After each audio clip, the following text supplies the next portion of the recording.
Hello everybody and welcome to lesson 2 this week for retelling. So yesterday you should have gone through the Google Slides and gotten a little review of what is retelling, what are story elements, and how do we use them all together.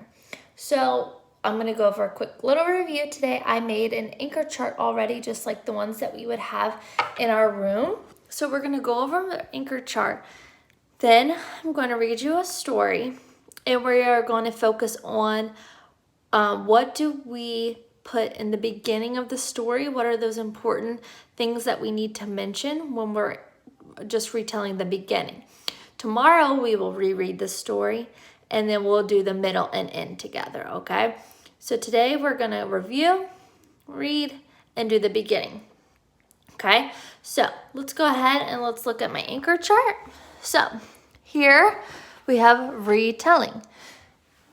So when we're retelling, we retell the whole story. We use important details like the story elements.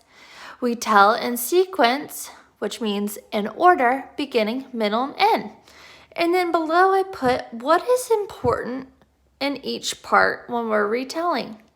In the beginning of the story, we want to mention who are the characters, what is the setting. So those are two story elements, characters, setting. So we need to make sure we are mentioning those two things when we are retelling the beginning. Then when we go to the middle, we are listing the important events that happened and the conflict. So what happened is really what we write in the middle. What was important that happened, and what was that conflict? What was the problem in the story? Because we know many of our stories have that conflict in them. And so we mention that in the middle. The middle is the biggest piece of the retelling. That's where most of the story takes place, in the middle. And then the end is, what is the resolution? How is that conflict solved? Or how was that problem solved? So we need to make sure we mention that in the end, another one of our story elements. And then also you might mention, how does that character change? Usually we have, or sometimes in a story, we have a character that might start off one way in the beginning, like their character trait might be bossy or mean in the beginning.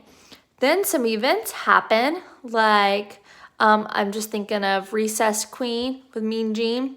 In the beginning, she was bossy and mean. And then in the middle, a new girl came and wanted to play with her, and she wasn't scared of Mean Jean. So what happened in the end? Mean Jean started to be nice and made friends and played with people, right? So sometimes the character can change. So these are things that if they happen in the story, we want to mention and when we want to mention them. And then another important thing is that when we retell, we use transition words like first, next, then, last, and finally. Sometimes we can trade out last and finally. They're usually the end. We would say last, this happened, or finally, this happened. So those two can be switched. Okay, so those are the words we're using when we're retelling a story in order. First would be the beginning. Next, then would be part of the middle, because usually we tell more than one event happen in the middle. Usually 2 to 4 different events happen in the middle. And then the end, finally, this happened, or last, this happened, okay? So that was a little review. So this week, you're going to have a graphic organizer that looks like this. Beginning, middle, and then end. So I remade it over here. So this is the one I will be writing on this week. It's just like the one you did. So you can make this at home on a piece of paper just like I did. You don't have to use color or draw the pictures or anything. I just did that so you could see them. So in the beginning, we have that triangle with the cloud, the man in the house, and that means characters and setting. When and where. And remember, setting could also be the time of year. It was rainy, Okay, where in the house? So characters and setting are mentioned in the beginning. The middle is the important events. It's like a ladder you're climbing. What important events happen? What's the conflict? And then in the end, you have a happy son because usually the problem's solved and the character changed, and usually we have good endings in a lot of our stories. Not always though, okay? So we are going to read a story called Down the Road. And hopefully this isn't backwards for you. I know sometimes the camera flips things, so it might be backwards for you. If it is, after I finish, I will find one online that you could view so you could read along with me, okay? So Down the Road, it is by Alice Schertle and illustrated by E.B. Lewis. So I'm already just thinking about what the story might be about because that's what good readers do. I see a little girl. She looks like she's on a dirt road and she's got a bunch of eggs falling out of her basket. So, thinking, what could this be about? I'm kind of thinking that she might live on a farm. Maybe she was collecting eggs for her family. All right. Well, let's see. We're going to read the whole story and then work on that beginning today, okay? Down the road.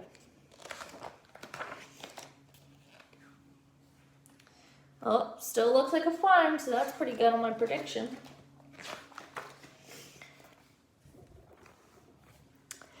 Hetty lived in a little gray house with a big stone chimney and a screen door that squeaked in a friendly way for comings and goings. In the back of the house was a tin-roof shed where Papa mended other people's trucks and tractors and cars that weren't running anymore. In front of the house was a dusty road that ran through a field up over a hill and out of sight. Sometimes Hetty walked with Mama down the dusty road. Sometimes she walked with Papa. But Hetty had never, ever been allowed down the dusty road all by herself. So I'm already kind of gathering the characters and the setting in the beginning of the story. One afternoon, Mama said, "Mr. Birdie's speckled hens are laying. Wouldn't fresh eggs be nice for tomorrow's breakfast?" She sighed and shook her head. "I just don't have time to walk to Mr. Birdie's. It's too bad." "Scrambled eggs for breakfast," said Papa. "If only I had the time, I'd go myself." "I can do it," said Hetty. "I'm big enough to go to Mr. Birdie's all by myself." "Well," said Mama.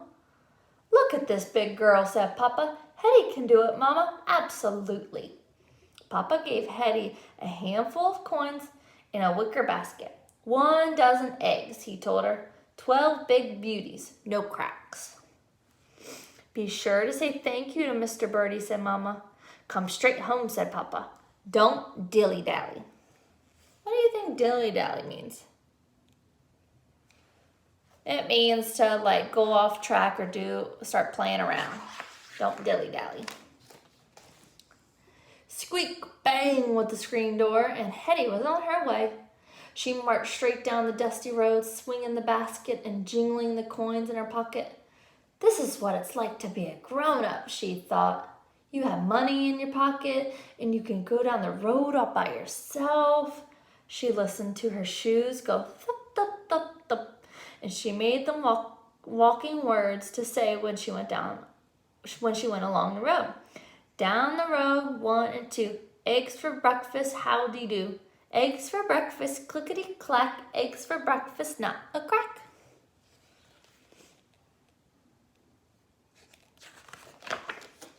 Bump went the basket against Hetty's knee. Bump, bump went this basket. When this basket is full of eggs, thought Hetty, I'll walk my smoothest so they won't roll around and break. She practiced walking as if she were skimming across a frozen pond on ice skates. Pretty soon, her walk was so smooth that she balanced the wicker basket on her head and climbed all the way to the top of the hill before it fell off. With the basket over her arm, Hetty raced down the other side, her pigtails flying. So she's having a pretty good time on her walk, isn't she? She felt inside her pocket to make sure the coins were still there. Then she continued down the road, through a meadow, across a stream, past a house or two, down a street, around a corner, up some steps,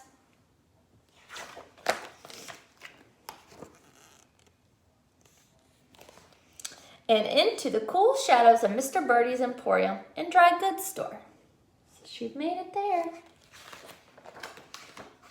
Well now, said Mr. Birdie, here's Hetty, all by herself. Good day, Mr. Birdie, said Hetty, just as Mama would have said.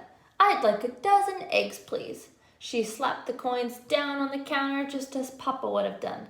12 big beauties, no cracks. Well, Mr. Birdie put 12 big brown eggs into the wicker basket. Hetty walked slowly down a cluttered aisle, looking closely at cans and cartons and bolts of fabric, just as she might decide to buy something else. Before she left, she remembered to say, "Thank you, Mr. Birdie." Around the corner went Hetty, down the street, past a house or two, doing her smooth walk and holding the basket carefully, so it wouldn't bump against her knees. When she came to the stream, she stopped with one foot on a fallen log. What if it wobbles, thought Hetty. What if this log wobbles me off and I drop the eggs? She stepped down into the cold water and splashed across the stream, straight across to the other side. No use taking a chance, thought Hetty. Was she being responsible then? Making sure they wouldn't break. Squish, squish went Hetty's shoes on the dusty road. Squish, squish, squish, squish. And Hetty said her walking words. Down the road, 1 and 2, eggs for breakfast, how do you do?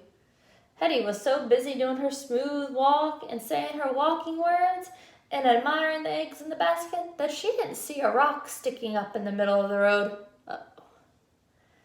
She walked along, getting closer to the rock with every step. Eggs for breakfast, clickety-clack. Eggs for breakfast, nada. Ouch!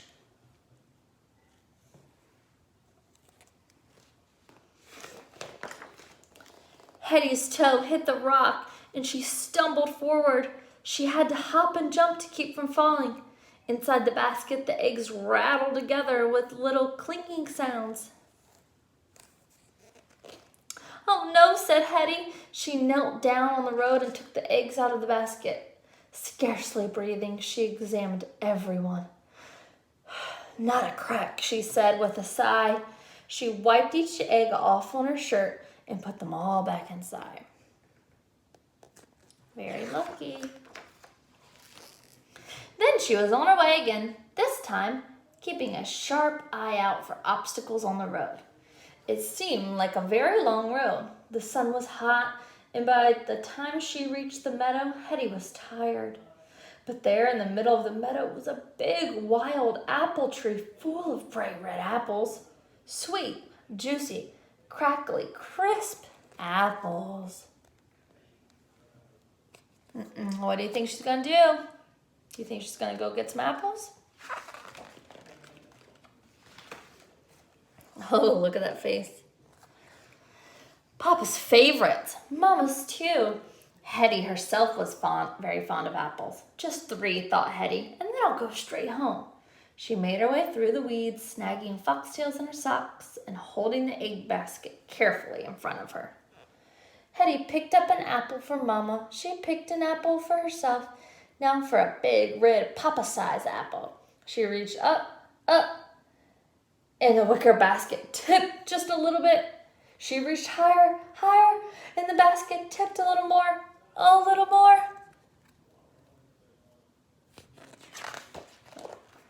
I'm nervous. Splat! Hetty wanted to cry. She wanted to hide. She wanted to climb up in an apple tree and never ever come down. She didn't want to go home and tell Papa and Mama there would be no eggs for breakfast. Up she climbed right up into the old apple tree, as high as she could go, and there she sat, just thinking and feeling sad and not wanting to go home. She seems disappointed in herself, huh? After a long time, Hetty saw something moving way down the dusty road. It was Papa. Hetty made herself as small as she could. Papa, whose sharp eyes never missed a thing, came striding through the tall meadow grass. "So," he said, "this is where I find you? Is this how you bring eggs home for breakfast?" "I was picking apples for us," said Hetty, with a sob. "I broke the eggs, Papa, every single one." Papa nudged the basket with the toe of his boot. "I see," he said.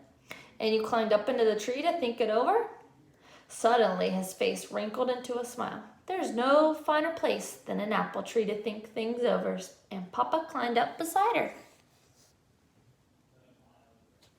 Has Papa seen that map? By the time Mama came through the meadow grass, there was a pile of apple cores under the tree. Hetty and Papa had chins sticky with apple juice. I'll make a connection to that. Mama nudged the basket with the toe of her shoe. "Just look at this. I'm waiting for 12 beautiful eggs, and what do I find? Shells." "I'm sorry, Mama," said Hetty. "I dropped the eggs. I was trying to pick some apples." "Fine, sweet apples," said Papa. Mama stared up into the tree. "Well, well," she said. "Just look at the two big birds in the apple tree." Papa whistled like a magpie. "Tweet, tweet, tweet," went Hetty. Pretty soon, there were 3 big birds in the apple tree. Mama put her arm around Hetty. "I'd almost forgotten how lovely the world looks from a tree," said Mama said. "Everyone should spend some time in an apple tree," Papa agreed. "Absolutely."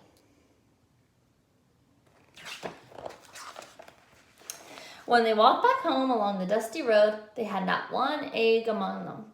But Mama's skirt and Papa's pockets and Hetty's basket were full of sweet red apples. What do you think they're going to do with that red apples? What would you do if you had apples? I know what I would do. And the next morning, there was apple pie for breakfast.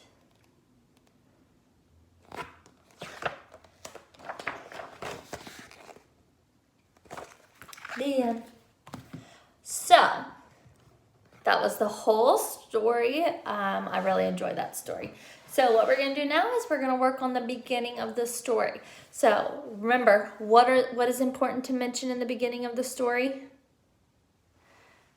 Characters and the setting. Okay, so we kind of get started with the story. So if we're thinking back to the beginning of the story, it's those first couple pages. So who is the main character in the story, and who are the other ones? Main character, Hetty, and then the other characters, Mama and Papa. Yep, so those are the characters we will mention in the beginning. And then what's the setting? Where are they? They're at their home, you might say, their house. And where is that home and house? On a farm, right? They have a lot of land, we know. There's a bunch of trees and meadows around. So we could call that a farm. Or you can let me know what you think the setting might be if you have a different opinion. And just tell me why. So if I'm going to write the beginning, I'm going to go over to my chart. And so I need to mention the characters in the setting. So we use that transition word. So we would say, first, there was a girl named Hetty. Remember, we got to say her names. We can't just say girl or she. Hetty. And she lived on a farm.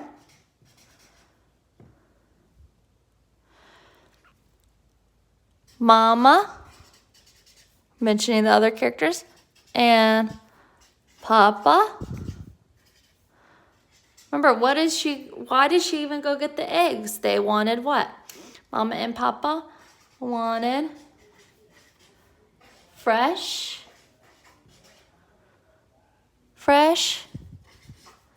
eggs for breakfast. And Hetty, what did Hetty do? Hetty